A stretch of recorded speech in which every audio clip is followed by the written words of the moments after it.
ಪ್ರಾರಂಭ ಮಾಡಿತ್ತು.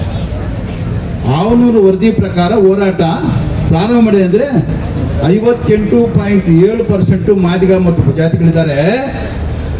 ಆವನೂರು ವರದಿನ ಸರ್ಕಾರ ಅಂಗೀಕಾರ ಮಾಡಿದೆ. ಸರ್ಕಾರ ಅಂಗೀಕಾರ ಮಾಡಿದ ಮೇಲೆ ನ್ಯಾಯಬದ್ಧವಾಗಿರ್ತದೆ, ಸೈಂಟಿಫಿಕ್ ಆಗಿರ್ತದೆ. ಅದ್ರ ಪ್ರಕಾರ ವರ್ಗೀಕರಣ ಮಾಡ್ರಿ ಅಂತ ಕೇಳಿದ್ವಿ. ಅದಕ್ಕೆ ದಲಿತ ಸಂಘಟನೆ ಇರ್ತಕ್ಕಂಥ ನಮ್ಮ ಸಮಾಜದ ಬಂಧುಗಳು ನೇರವಾಗಿ ಹೇಳ್ತೀನಿ, ವಲಯ ಬಂಧುಗಳು ಅದು ಅನ್ಸೈಂಟಿಫಿಕ್ಕು ಅಂತ ಹೇಳಿದ್ರು. ಬೇರೆಯವ್ರು ಯಾರು ಹೇಳಿಲ್ಲ, ಅದು ಅನ್ಸೈಂಟಿಫಿಕ್ಕು ಅಂತ ಹೇಳಿದ್ರು. ಅನ್ಸೈಂಟಿಫಿಕ್ ತಾನೇ, ಅದು ಕ್ಯಾನ್ಸಲ್ ಮಾಡ್ರಿ, ರದ್ದು ಮಾಡ್ರಿ ಅಷ್ಟೇ. ಅನ್ಸೈಂಟಿಫಿಕ್ ಯಾಕೆ ಮಾಡ್ಕೊಳ್ತೀರಾ ಅಂತೇಳಿ. ಅದು ಅನ್ಸೈಂಟಿಫಿಕ್ ರದ್ದು ಮಾಡೋಕ್ಕೆ ಸಾಧ್ಯವಿಲ್ಲ. ಯಾಕಂದರೆ ಬ್ಯಾಕ್ವರ್ಡಲ್ಲಿದ್ದಂಥ ಬೇಡ್ರ ತಗೊಂಬಂದು ST ಮಾಡಿದ್ರು. ಬ್ಯಾಕ್ವರ್ಡಲ್ಲಿದ್ದಂಥ ಲಂಬಾಣಿ ಕೊರಚೆಕೋರನ್ನ ಉತ್ತರ ಕರ್ನಾಟಕ, ಬಾಂಬೆ ಕರ್ನಾಟಕದ ತಂದು SCಗೆ ಸೇರಿಸಿದ್ರು. ಇದು ರದ್ದು ಮಾಡಿದ್ರೆ ಅವ್ರು ವಾಪಸ್ ಹೋಗ್ಬಿಡ್ತಾರಲ್ಲ, ಅವ್ರು ಸುಮ್ಗಿರ್ತಾರ. ಅದಕ್ಕೋಸ್ಕರಾಗಿ ಕಣ್ಣೊರ್ಸೋದಕ್ಕೆ ಒಂದು ಕಮಿಷನ್ ಹಾಕಿದ್ರು. ಆ ಕಮಿಷನ್ ಮುಖಾಂತರ ನಾವೆಲ್ಲ ಬಂದು ಬನ್ನಿ ಇರಲಿ. ಇವಾಗೆಲ್ಲ ಒಂದು ಲೆವೆಲ್ಗೆ ಬಂದಿದೆ. ಬಂದಮೇಲೆ ಇವಾಗ ಏನು ಹೇಳ್ತಾ ಇದ್ದಾರೆ, 2012ರವರೆಗೂ ನಾವೇ ಹೆಚ್ಚು ಅಂತ ನಮ್ಮ ಭಾಸ್ಕರ್ ಪ್ರಸಾದ್ ಅವರು ಎಲ್ಲರೂ ಹೇಳ್ದಂಗೆ ಎಲ್ಲ ದಲಿತ ಮುಖಂಡರು ನಾವೇ ಹೆಚ್ಚು ಅಂತ ಹೇಳ್ತಾ ಇದ್ರು. ದಲಿತರು ಅಂತ ಅಂಬೇಡ್ಕರ್ ಹೇಳಿರೋದು ಎಲ್ರಿಗೂ ಸಮಪಾಲು ಅಂತ. ಅದನ್ನ ನಾಯಕತ್ವ ವಹಿಸಿದಂಥ ದಲಿತ ಮುಖಂಡರು ಸಮಪಾಲು ಬಂದಿಲ್ಲ, ಮಾದಿಗರಿಗೆ ಮಾತ್ರ ಸಮಪಾಲು ಹೋಗ್ಬಾರ್ದು. ಯಾರನ್ನ ತಿನ್ಲಿ ಮಾದಿಗರಿಗೆ ಮಾತ್ರ ಪಾಲು ಸಿಗಬಾರ್ದು ಅನ್ನೋ ಉದ್ದೇಶ ಮಾಡ್ಕೊಂಡಿದ್ರು. ಇವಾಗ 2012ರಲ್ಲಿ ಮಾದಿ ಸಂಖ್ಯೆ ಜಾಸ್ತಿ ಇದೆ ಅಂತ ಹೇಳಿದ್ಮೇಲೆ ಆ ಸದಾಶಿವ ವರದಿ ಅನ್ಸೈಂಟಿಫಿಕ್, ಸೆನ್ಸಸ್ ಮಾಡಲಿಲ್ಲ ಅಂತ ಅದ್ರ ಮೇಲೆ ಕೂಗಿ ಎಬ್ಬಿಸಿದ್ರು. ಸೊ ಅದಾದ ನಂತರ ಮಾಧುಸ್ವಾಮಿ ವರದಿ ಬಂತು. ಅದು BJP ಸರ್ಕಾರದ್ದು, ಅದು ಸರಿ ಇಲ್ಲ ಅಂತ ಹೇಳಿದ್ರು. ಸುಪ್ರೀಂ ಕೋರ್ಟ್ ಆದೇಶ ಬಂತು, ರಾಜ್ಯ ಸರ್ಕಾರಗಳಿಗೆ ಅಧಿಕಾರ ಇದೆ, ನೀವು ವರ್ಗೀಕರಣ ಮಾಡಬಹುದು ಸರಿಯಾದಂಥ ಮಾಹಿತಿಯನ್ನು ಪಡೆದು ಅಂತ ಹೇಳಿದ್ರು. ಅದು ಸರಿ ಇಲ್ಲ ಅಂತ ಹೇಳಿದ್ರು. ಸರಿಯಾಗಿರೋದು ಯಾವ್ದು ನೀವೇ ಹೇಳ್ರಪ್ಪ. ನೀವು ಕೊಟ್ರೆ ನ್ಯಾಯ. ಹಂಗಾದ್ರೆ ನೀವು ಕೊಡೋದಕ್ಕೂ ಇಲ್ಲ, ಯಾರು ಕೊಡೋಕ್ಕೂ ಬಿಡೋದಿಲ್ಲ. ಇದೇನು ಅಂಬೇಡ್ಕರ್ ಹೇಳಿರೋದು?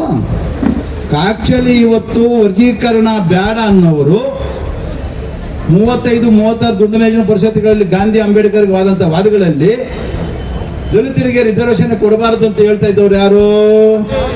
ಗಾಂಧಿ ಅಲ್ಲ ಸಮಯ ಮಹೇಶಣ್ಣ. ವರ್ಗೀಕರಣ ಅಂದ್ರೆ ರಿಸರ್ವೇಶನ್ ಕೊಡಬಾರದು ಅಂತ ಹೇಳ್ತಾ ಇದ್ದವ್ರು ಯಾರು? ಗಾಂಧಿ. ಇವತ್ತು ರಿಸರ್ವೇಶನ್ ಕೊಡಬಾರದು ಅನ್ನೋರು ಯಾರು? ಗಾಂಧಿವಾದಿಗಳು ತಾನೆ. ಅಂದ್ರೆ ಅವ್ರ ವಂಶಸ್ಥರು, ಅವ್ರ DNA. ಇದು SC DNA, ದಲಿತ DNA ಅಲ್ಲ, ಗಾಂಧಿ DNA ಬಂದಿದೆ ಅಲ್ಲಿಗೆ. ಅಲ್ಲೇನಪ್ಪ, ಗಾಂಧಿ DNA ಅದಲ್ಲಿದೆ. ಪುನಃ ನಾವೆಲ್ಲ ಬೈತೀವಿ ಬ್ರಾಹ್ಮಣರವಾದಿಗಳು, ಮನುವಾದಿಗಳು ಅಂತ. ಅಣ್ಣ, ಇಲ್ಲಿ ಮನುವಾದಿಗಳು ಏನಿದ್ದಾರೆ, ನಮ್ಮ ಪಕ್ಕದಲ್ಲೇ ಇದ್ದಾರೆ ಮನುವಾದಿಗಳು. ಇವ್ರಿಗೆ ನಮ್ಗೆ ಅನ್ಯಾಯ ಇದ್ರೆ ಪರವಾಗಿಲ್ಲ, ಮಾದಿಗರಿಗೆ ಇನ್ನೆಲ್ರಿಗೂ ಚೆನ್ನಾಗಿರ್ಬೇಕು. ದಯವಿಟ್ಟು ನಮ್ಮ ಲಂಬಾಣಿ ಒಡ್ರು ಕೊರ್ಚರಿದ್ದಾರಲ್ಲ, ಅವರು ವರ್ಗೀಕರಣ ಆದ್ರೆ ರಕ್ತ ಹರಿಸ್ಬಿಡ್ತೀವಿ ಅಂತ ಹೇಳಿದ್ರು. ರಕ್ತ ಹರಿಸ್ಬಿಡ್ತಾರೆ ಅಂತ ಅವ್ರು ಪಾಪ. ಯಾರೋ SCಗಳು ಅಯ್ಯೋ ಅಂತ ಬ್ರಿಟಿಷರಿಗೆ ಜಾಗ ಕೊಟ್ಟಿದ್ದಕ್ಕೆ ಬ್ರಿಟಿಷರಿಗೆ ಇಡೀ ರಾಜ್ಯವನ್ನು ಕಬಳಿಸ್ಕೊಂಡು 300 ವರ್ಷ ದೇಶ ಆಳಿದ್ರು. 1976ರಲ್ಲಿ ಆವನೂರು ಆ ಉತ್ತರ ಕರ್ನಾಟಕ, ಬಾಂಬೆ ಕರ್ನಾಟಕದಲ್ಲಿಂದ ಲಂಬಾಣಿ ಕೊರ್ಚರವ್ರನ್ನ SCಗೆ ಸೇರಿಸಿದ್ದಕ್ಕೆ ಆಗಿನ 32 SC MLAಗಳು, ಒಲಮಾದಿಗರ MLAಗಳು ಅವರೂ ಬರಲಿ ಬಿಡು ಬದುಕಲಿ ಅಂತ ಬಿಟ್ಟಿದ್ದಕ್ಕೆ ಇವತ್ತು ವರ್ಗೀಕರಣ ಕೇಳಿದ್ರೆ ರಕ್ತ ಅಳಿಸ್ಬಿಡ್ತೀರ ನೀವು. ಯಾವ್ದ್ರಿ ನ್ಯಾಯ? ಅಲ್ಲ, ಯೋಚನೆ ಮಾಡಿ. ನಾವೇನ್ ಗುರುಡುಗಳ ಅಥವಾ ನಮ್ಮ ದಡ್ಡ ಮೂರ್ಖರ? ಸರ್ವಜನೋ ಸುಖಿನೋ ಭವಂತು ಏನಾದ್ರೆ ಇದ್ರೆ, ಹಿಂದೂ ಧರ್ಮದಲ್ಲಿ ಏನಾದ್ರೆ ವಾಕ್ಯ ಪ್ರಚಲಿತದಲ್ಲಿ ಇದ್ರೆ ಅದು ಮಾದಿಗರಿಂದ ಮಾತ್ರ ಬಂದಿರೋದು. ಅದು ನನ್ನ DNA ಅಲ್ಲ, ಅದು ಆವತ್ತಿಂದ ಬಂದಿರೋ DNA. ಜಾಂಬೂನಿಂದ ಸರಿಯೋ ತಪ್ಪೋ ಮಕ್ಕಳನ್ನ ಬಲಿ ಕೊಟ್ಟು ನೀರನ್ನ ರಕ್ತ ಅಂತ ಭೂಮಿ ಮಾಡಿದಂತೆ ಅಂತೆ ನನ್ಗೆ ನೋಡ್ಲಿಲ್ಲ ಅಂತ್ಯಕ್ಕಂತೆ. ಯಾಕಂದ್ರೆ ಇವತ್ತು 30 ವರ್ಷಗಳಿಂದ ಸಾವಿರಾರು ಕೋಟಿ ಮಾದಿಗರು ನಷ್ಟ ಆಗಿದೆ. 1 ರೂಪಾಯಿ 2 ರೂಪಾಯಿ ಅಲ್ಲ. ಇವತ್ತು ಈ ಕಾರ್ಯಕ್ರಮ ಬಂದಿರಬೇಕಾಗಿದ್ರೆ ಇವರು ಕೂಲಿ, ಇವ್ರ ಬಸ್ ಚಾರ್ಜು ಅಥವಾ ಗಾಡಿಗಳು, ಇವ್ರು 25 ದಿವಸದಿಂದ ಬಂದಿರೋದು ಕಾಲ್ನಡಿಗೆ, ಅವ್ರ ಮನೆಗಳಲ್ಲಿ ಆಗ್ತಿರೋ ನಷ್ಟ, 30 ವರ್ಷಗಳಿಂದ ಹೋರಾಟಗಳದು, ಇದೆಲ್ಲ ಲೆಕ್ಕ ಹಾಕಿದ್ರೆ ಸಾವಿರಾರು ಕೋಟಿ ಮಾದಿಗರಿಗೆ ನಷ್ಟ ಆಗಿದೆ. ನಾವು ಲೆಕ್ಕ ಹಾಕಿಲ್ಲ, ನಾವು ಲೆಕ್ಕಿಸಲಿಲ್ಲ. ನಾವೇನು ಹೇಳ್ತಾ ಇದ್ದೀವಿ? ಸರ್ವಜನೋ ಸುಖಿನೋ ಭವಂತು, 101 ಜಾತಿಗೆ ಸಮಾನವಾಗಿ ಹಂಚಿನಪ್ಪ ಅಂತ ಕೇಳಿದ್ದೀವಿ. ಮಾದಿಗೆ ಇವತ್ತು ಯಾವುದೇ ಒಂದು ಸ್ಟೇಟ್ಮೆಂಟ್ ಅಲ್ಲಿ ಮಾದಿಗೆ ರಿಸರ್ವೇಶನ್ ಬೇಕಂತ ನಾವು ಕೇಳಿಲ್ಲ.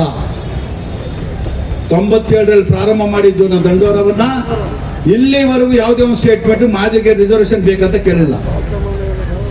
ಇದನ್ನ ನಾವು ಪಾಲಂತ ಹಂಚ್ಕೊಳಕ್ ಹೋದ್ರೆ ರಕ್ತ ಹರಿಸ್ಬಿಡ್ತೀರಾ ಟೆಚ್ಚಬಲ್ ಎಸ್ಗಳೇ? ನೀವೆಲ್ಲಿರ್ಬೇಕು ಅಲ್ರಿ? ಸಮಯ ಯಾಕಂದ್ರೆ ಎಲ್ಲರೂ ಮಾತಾಡೋರು ಜಾಸ್ತಿ ಇದ್ದಾರೆ, ಯಾಕಂದ್ರೆ ವಿಚಾರ ಜಾಸ್ತಿ ಇದೆ. ಅದರಿಂದ ದಯವಿಟ್ಟು ಸಮಾಜದ ಬಂಧುಗಳು, ನಮ್ಮ ಭಾಸ್ಕರ್ ಪ್ರಸಾದ್ ಅವರು ಇದಕ್ಕೆ ಅವರಿಗೆ ಅಸ್ತ್ರಗಳು ಬ್ರಹ್ಮಕ್ಕೆ ಅರ್ಜುನ್ ತರ ಬಿಟ್ಬಿಟ್ಟಿದ್ವಿ, ಬ್ರಹ್ಮಾಸ್ತ್ರಗಳೆಲ್ಲ ಅವ್ರ ಹತ್ರ ಇದೆ, ನಾವು ಕಾಲಾಳುಗಳು. ಅದಕ್ಕೋಸ್ಕರಾಗಿ ನೀವು ಯುದ್ಧದಲ್ಲಿ 18 ಅಕ್ಷರ